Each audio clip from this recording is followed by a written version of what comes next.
आप सभी को नव वर्ष की हार्दिक शुभकामनाएं। वीडियो लेट से शूट करने के लिए थोड़ा सा क्षमा प्रार्थी हूँ, क्योंकि मैं गाजियाबाद उपस्थित नहीं था। आज मैं गाजियाबाद पहुंचा और पहुंचते ही आज मैं वीडियो शूट कर रहा हूँ। इस वीडियो के माध्यम से हम यहाँ पर चर्चा करने वाले हैं कि बीपीएससी 66वीं जो प्रारंभिक परीक्षा हुई उसकी कट ऑफ कितनी जानी चाहिए। इस संदर्भ में बहुत सारे कॉल और मैसेज भी मेरे पास आए और आप सभी ने यूट्यूब के अलग अलग प्लेटफॉर्म पे आप सभी ने देखा होगा कट ऑफ कितना जाने वाला है। आज हम यहाँ पर विश्लेषण करने वाले हैं, है ना। ज्यादा लंबा वीडियो नहीं होगा, 4 से 5 मिनट का होगा और उसी में हम यहाँ पर उसके माध्यम से समझने का प्रयास करेंगे कि अब की बार का कट ऑफ कितना जाने वाला है। ठीक है, तो चलिए यहाँ पर देखते हैं कि कट ऑफ जो यहाँ पर हम निर्धारित करते हैं उसका आधार क्या क्या होना चाहिए। सबसे पहले तो हम यहाँ पर बात करते हैं कि कट ऑफ किन आधारों पर निर्धारित किया जाना चाहिए, एक एक चीज, है ना। तो सबसे पहले यहाँ पर देखिए, तो सबसे पहले हम यहाँ पर प्रश्नों की प्रकृति देख सकते हैं ना। सबसे पहले प्रश्नों की प्रकृति क्या है, इसके आधार पर हम निर्धारित कर सकते हैं। प्रश्नों की प्रकृति देखें तो जितने भी प्रश्न होते हैं आप सभी को पता है, यहाँ पर 150 प्रश्न होते हैं। 150 प्रश्न जो है इसमें से जितने भी प्रश्न हैं वो 3 कैटेगरी के हो सकते हैं ना। आप सभी को पता होगा, एक तो होता है आसान, ऐसे प्रश्न जो लगभग 85% लोग सही कर जाते हैं, इसे आसान के अंतर्गत रखा जाता है। दूसरा हो जाता है हमारा कठिन, और कठिन प्रकार के जो प्रश्न होते हैं वो लगभग 20% के आसपास लोग इसको सही कर पाते हैं। और जो तीसरी कैटेगरी होती है ये इन दोनों के बीच में होता है, जिसे हम या तो बोल सकते हैं कम आसान या कम कठिन, है ना। कम आसान या फिर कम कठिन, यानी कि इन दोनों के बीच में, जिसमें एक्यूरेसी रेट देखें तो लगभग 40 से 50% लोग ऐसे प्रश्नों को सॉल्व कर पाते हैं। ठीक है, तो सबसे पहले तो हमें प्रश्नों की प्रकृति देखनी चाहिए और इसके आधार पर कट ऑफ को निर्धारित किया जाना चाहिए। अब जितने भी प्रश्न हैं इन सभी प्रश्नों का विश्लेषण अगर देखें तो जैसे कि विज्ञान से 30 प्रश्न पूछे गए, इतिहास से 35, भूगोल से 20, अर्थव्यवस्था से 15, राज्य व्यवस्था से 10, गणित से 10 और करंट अफेयर से 30 प्रश्न इस बार पूछे गए हैं। इन सभी में देखें तो अगर सबसे पहले हम विज्ञान की बात करें तो विज्ञान में 30 प्रश्नों में से 10 बहुत ही आसान थे जिसे सभी लोगों ने सॉल्व किया होगा। 10 को हमने बीच वाले में रखा, कम आसान वाले में, और 10 जो थे यहाँ पर कठिन प्रकृति के थे। टोटल इतने प्रश्न थे। इतिहास में देखें तो 35 प्रश्न में से 30 प्रश्न जो थे वो बहुत ही आसान थे, है ना। उसके बाद कम आसान वाले में हम 4 प्रश्नों को रखें और एक जो यहाँ पर था जिसे कठिन के रूप में हम देख सकते हैं। भूगोल में भी देखें तो 20 में से 4 प्रश्न आसान प्रकृति के थे, 6 कम आसान प्रकृति के थे और 10 जो प्रश्न थे वो कठिन प्रकृति के थे। जिन्होंने अच्छे से पढ़ा होगा वही इसको सॉल्व कर पाए होंगे। उसके बाद अर्थव्यवस्था की बात करें तो 15 में से 6 आसान प्रकृति के, 5 कम आसान प्रकृति के और 4 जो थे वो कठिन प्रकृति के यहाँ पर प्रश्न पूछे गए। राज्य व्यवस्था में 10 में से 8 बहुत ही आसान थे और 2 को मैंने कठिन के रूप में यहाँ पर रखा हुआ है।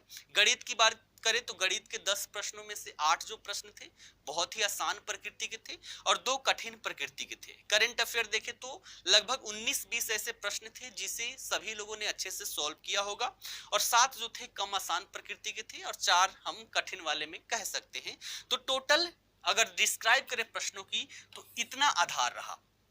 तो पहला आधार तो हमने देख लिया प्रश्नों की प्रकृति क्या थी। दूसरा आधार हम यहाँ पर क्या देख सकते हैं, तो दूसरे आधार के रूप में हम देख सकते हैं कि यहाँ पर जो छात्रों की जितने लोगों ने फॉर्म फिल किया उसमें उनकी उपस्थिति कितनी रही, है ना, उसमें उनकी उपस्थिति कितनी रही। तो यहाँ पर फॉर्म फिल करने की बात करें तो लगभग 4.5 लाख लोगों ने फॉर्म फिल किया, यानी कि 4,50,000 लोगों ने लगभग यहाँ पर फॉर्म फिल किया। और इसमें से देखें तो कोरोना की वजह से और साथ ही साथ सेंटर में जो डिस्टेंस दिया गया, लड़कियों का तो होम सेंटर था, लड़कियों में लगभग सभी लड़कियां वहां पर उपस्थित रही, लेकिन लड़के जो थे वो बहुत ही कम उपस्थित हो पाए क्योंकि इनका सेंटर जो था 200, 250, 400 किलोमीटर दूर दिया गया था। तो इस लिहाज से देखें तो यहाँ पर लगभग 40% परीक्षार्थी यहाँ पर अनुपस्थित रहे हैं। अर्थात इसकी अगर हम बात करें तो 40% निकाले तो इसका लगभग 1,80,000 लोग यहाँ पर अनुपस्थित रहे। तो अनुपस्थिति जितना ज्यादा बढ़ेगी कट ऑफ उतना ही हमारा नीचे चला जाएगा। ठीक है, तो इसको हमने आधार माना। तीसरा आधार हम यहाँ पर देख सकते हैं कि प्रश्नों में जो निगेटिव मार्किंग है ना, प्रश्नों में जो निगेटिव मार्किंग है, तो यहाँ पर निगेटिव तो थे ही नहीं, अर्थात यहाँ पर इससे क्या होगा कि थोड़ा सा जो हमारा कट ऑफ है वो हाई जाएगा, तो इसको भी हमने आधार रखा। और चौथा हम यहाँ पर आधार रख सकते हैं कि टोटल सीट कितनी थी, टोटल सीट कितनी थी। और इन सभी को आधार रख के जब मैंने यहाँ पर एनालिसिस किया तो उसके आधार पर जो भी हमारा यहाँ पर कट ऑफ निकला है वो सभी आप सभी के समक्ष रख रहा हूं।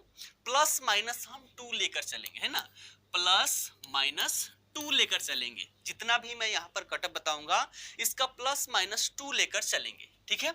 सबसे पहले तो हम यहाँ पर बात करते हैं जनरल की, ठीक है ना, सबसे पहले यहाँ पर जनरल की बात करते हैं। तो इन चारों जितने भी आधार मैंने बताया, इन चारों के आधार पर अगर मैंने यहाँ पर देखा तो उसमें हम जनरल के लिए 96 रखेंगे, ठीक है, जनरल के लिए 96 प्लस माइनस 2।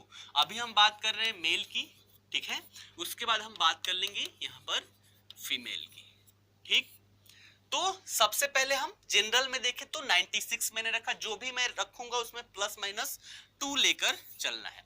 उसके बाद यहाँ पर कैटेगरी आ जाता है बीसी, और बीसी के लिए मैंने यहाँ पर रखा हुआ है 92, बीसी के लिए 92। तीसरा हम देख सकते हैं ईबीसी, ईबीसी, और ईबीसी के लिए मैंने रखा है यहाँ पर 90, ठीक। चौथा कैटेगरी की बात करें तो चौथा एससी,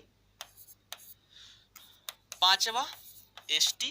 तो एससी की बात करें तो एससी के लिए मैंने यहां पर रखा है 86, ठीक है। एसटी के लिए 88।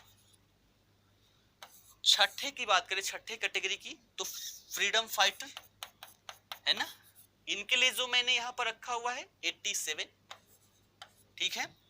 उसके बाद ईडब्ल्यूएस, ईडब्ल्यूएस वालों के लिए मैंने यहां पर रखा है 91, और एक हमारा बच जाता है दिव्यांग, है ना, एक बच जाता है दिव्यांग, दिव्यांगों के लिए मैंने यहां पर रखा हुआ है 76, ठीक है। ये हो गया मेल के लिए। जितना भी मैंने लिखा है इसमें प्लस माइनस 2 लेकर चलना है, ठीक है, यानी कि 2 नंबर कम 2 नंबर ज्यादा। यहाँ पर 96 प्लस माइनस 2 का मतलब हो गया 94 और 98, इसके बीच में यहाँ पर रहेगा, ठीक है। अब यहाँ पर क्या करना है, हमेशा की अगर देखें एनालिसिस करें कट ऑफ की, तो इसमें 5 से 6 प्रश्नों का गैप जाता है महिलाओं के लिए, 5 से 6 प्रश्नों का गैप जाता है महिलाओं के लिए। तो ये अगर यहाँ पर 96 है तो यहाँ पर आपको 90 लेकर चलना है ना, तो सब में 5 से 6 प्रश्नों को कम कर लीजिए, वो महिलाओं के लिए हमारा हो जाएगा, ठीक है ना, ठीक है। तो इतने एनालिसिस जो हमने 4 आधार रखा था, प्रश्नों की प्रकृति, उपस्थिति, निगेटिव मार्क्स और सीट्स, इन चारों को आधार रखकर साथ ही साथ जो हमारा 63वीं, 64वीं, 65वीं, इसके जो कट ऑफ थे उन सभी को आधार के रूप में मैंने रखा है, और उसके आधार पर मैंने ये कट ऑफ यहाँ पर डिसाइड किया है, और लगभग इसी के आसपास रहेगा। जो भी इसके आसपास है वो रिजल्ट का वेट ना करें, यहां से मेंस प्रारंभ कर दे, मेंस की तैयारी प्रारंभ कर दे। हो जाता है तो हमारे लिए तो बहुत बढ़िया है, नहीं होता है तब भी मेंस की हम तैयारी करते हैं तो प्रारंभिक परीक्षा की तैयारी ऐसे ही हमारी हो जाती है, ठीक है ना। तो इसके आसपास में जो भी आ रहे हैं वो सभी लोग मेंस की तैयारी में लग जाएं। और आपको बता दें कि आजाद बीपीएससी एकेडमी के द्वारा आप सभी के लिए बैच प्रारंभ कर दिए गए हैं, है ना। और जो भी बैच यहाँ पर स्टार्ट होगा महीने में 2 बार, है ना, महीने में 2 बार यहाँ पर बैच प्रारंभ होने वाला है। आप सभी लोग आजाद बीपीएससी एकेडमी एप्लीकेशन डाउनलोड करके वहां से बैच को ज्वाइन कर सकते हैं। और साथ ही साथ यूट्यूब पर जो हमारी 66वीं मेंस है ना, यूट्यूब पर 66वीं मेंस है, इसके संदर्भ में मेंस आंसर राइटिंग के संदर्भ में मैं यहाँ पर करवाने वाला हूँ। साथ ही साथ 67वीं जो हमारी प्री होगा, 67वीं प्री, इसका भी डेट आ चुका है, आप सभी ने देखा होगा, है ना। 66वीं मेंस की बात करें तो ये मार्च में होने वाला है, और प्री का भी डेट आ चुका है। तो 67वीं प्रारंभिक परीक्षा है, इसके संदर्भ में भी YouTube पे कुछ वीडियो अपलोड होती रहेगी, और जो भी होगा जो भी होगा बहुत ही महत्वपूर्ण होगा। आप सभी ने विज्ञान को देखा होगा, विज्ञान के प्रश्न जो है थोड़ा सा हर वर्ष धीरे धीरे यहाँ पर डिटेल्स में वो जाते जा रहे हैं, तो विज्ञान को बहुत ही अच्छे से यहाँ पर करना है, ठीक है ना। तो आशा करता हूं कट ऑफ के बारे में कोई भी डाउट आप सभी के पास नहीं रहा होगा, और कल परसों से आप सभी का YouTube जो चैनल है आजाद बीपीएससी एकेडमी, उस पर एक्टिविटी आपको दिखाई देगी। मेंस आंसर राइटिंग के लिए आप सभी लोग आजाद बीपीएससी एकेडमी का ऐप डाउनलोड करें, और वहां पर मेंस आंसर राइटिंग है ना, मेंस आंसर राइटिंग बैच है, उसको ज्वाइन करें। और उसमें जो आपको कोड डालना है, उसमें कोड डालना है बीपीएससी मेंस, ठीक है। बीपीएससी मेंस आपको बैच को डाल के यहाँ पर क्या करना है, उसको ज्वाइन कर लेना है। यहाँ से मैं उसको एक्सेप्ट कर लूंगा, और प्रतिदिन यहाँ पर आप सभी को एक प्रश्न दिया जाएगा, आप सभी लोग उसका उत्तर लिख के यहाँ पर डेली भेजेंगे, ठीक है। चलिए आज के लिए इतना ही, फिर मिलते हैं, धन्यवाद।